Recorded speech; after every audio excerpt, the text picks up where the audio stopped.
Hey everyone and welcome to ReadIT. Today we have one of my favorite subreddits, r/AskReddit. And the user SNDWX is asking, if there is a zombie apocalypse, where would you hide in the regular world? No steel underground bunkers or anything, and why? Also don't forget to like and subscribe for more daily content.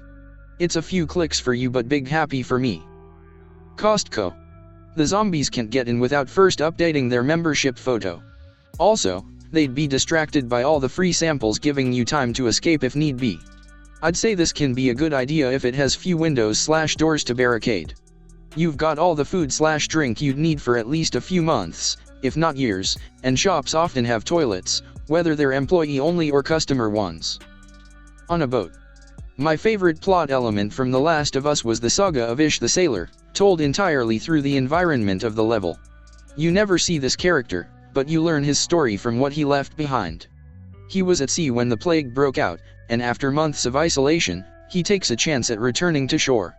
You actually see his wrecked boat on the beach, and you find various notes written by him as you progress. He takes refuge in an underground plant, finds other survivors, and together they build a thriving colony with fresh water, collected from rain above ground, sleeping quarters, showers, and even a nursery and school for young children. And then someone fucked up and left a door open, causing the zombies to enter the camp and force them to flee. After you escape the underground facility, you discover a note showing Ish had survived, and moved on elsewhere. His fate after that is unknown. Somewhere in Africa. Great distance between cities. Hot climate will make zombies rot more quickly. Most zombies would be taken out by wildlife. Just have to hope mosquitoes can't transmit the virus. Gotta hope the wildlife can't get contaminated as well. Imagine having lions and elephant zombies as well. Probably a castle high in the mountains, so you can see them coming from miles away. There's animals to hunt. If you lucky you might have a water stream close by, and castle's walls are made for protection, so breaches are less likely. Great answer, but in the normal world who TF owns a mountain castle? You don't have to own it, just barge in there. The owner is probably well off in a secret bunker.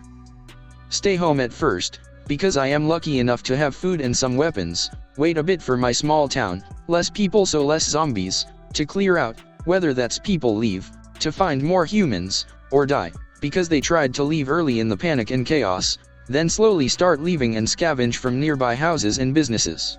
I know basically how to hunt, so I could start hunting well before my food runs out. 2-story house. Block off all entrances on lower floor. Tape/cover the windows on the lower floor and then block the stairs with loads of furniture. Make a trapdoor in the ceiling to get into the first floor and cover the windows, having only small holes to look through. Use windows as emergency exits if necessary. The top floor is where I will be staying the whole time unless I need to go out. I would hide in my apartment in Canada. The zombies would freeze in no time. Then we can break them into small pieces and put into the city compost and go down history in most boring zombie apocalypse. I agree, it's so cold here right now I freeze my meat on the balcony. Fortify a Walmart. I live in Texas, so Walmart has guns and ammo. So long as there is power I have the coolers and freezers in the store for food storage. Plus there is canned food, fresh food, plenty of sodas, beer, juice, and water. Movies and video games to keep me entertained while there is power, and books, Legos, magazines to entertain me after the power is out. The biggest issue is blocking the entrances. Pushing cars to block the entrances to make access as difficult as possible would be the first move. And no, I am not sharing my hiding spot with anyone. The forest at the foot of a mountain up north, Alaska, Canada-ish. The streams and rivers from the mountain should be year-round, clean, and can provide energy. The forest is a good place to hunt, and the rocky boulders/flats can be set up to farm a few crops if handled correctly. Trees can be used for housing, and between those, the rocks and valleys, can be used as natural barriers. It'd be a call back to the settlers of America, some would, and I doubt everyone could do it. However, it lends well to one person or 20, so it can be a great idea for those who don't know. Note, for those wondering, the defense here is to go to a place that humans have a hard time living in now. That coupled with the small footprint far from society is meant to be isolation from the horde that allows for an invisibly. Not the perfect defense like a Fort Knox, but it'd be better than anything place that contains hordes. The university I attended has this cement building that was supposed to be riot-proof. The building would be perfect. It has lots of roof space to grow a garden, interior courtyards for livestock, and the building is secure, so with a few improvements it would be perfect. Get a sailboat, head up to the British Columbia coast, very low population density, geographically inaccessible, lots of rain for freshwater growing crops, lots of fish/crab/ECT to get me through winter, and it's pretty as hell. In a real zombie apocalypse, the hard part is surviving the first year. After that, all zombies will be in advanced rotten stage and will be harmless. So any place that you can find food and water during 1 year without finding zombies is a good place to hide. Another thing would be authoritarian countries. They will probably have the best control of the spread and would be more safe. I assume that this is a question more about if things were optimal, where would you go, and it depends on where I was.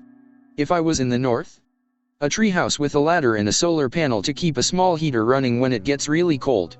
It gets to be below zero here in freedom units, and because there is no metabolism in a zombie, it's not going to generate any heat. Under normal circumstances, exposed parts can start to die and fall off after a bit, specifically, the feet and hands. By the time the spring comes along, I'd have to wade through zombie icicles. Because freezing damages the cell walls and ultimately causes the cell to die, their brains would not function at all. I'd have to be very careful about the disposal of these bodies. I'm probably take them in some place maybe 500 miles away from where I live instead of a giant funeral pyre and just burn them to prevent them from becoming a vector for a different disease. So the strategy in the north would be just outlasting rather than running. If I lived in a more temperate area, I'd have to be a little bit more careful. I wouldn't want to live in one place, rather I'd probably try to find a rather large city and live on the outskirts for a few months at a time, then move to the next one. Life in this regard would mean that I would consistently be on the move. This could lead to some issues later on if I run into a horde or something, but if I'm careful and I'm listening, I shouldn't have that problem. I would probably only be about 6 months before the decay of these areas would overwhelm the zombies and make them pretty much useless to begin with. This would require maybe a year at most because of how quickly bodies decay. And if I lived in a desert, I'd probably just find the nearest body of water and throw myself into it. I cannot take the heat very well at all. I'd have to migrate north. Because in these climates the amount of decay that they have is relatively slow in comparison to wetter climates. Of course, all of these plans have a very, very specific flaw. I am but one man. If I am to be pinned in a location and not have a stockpile, I'd starve.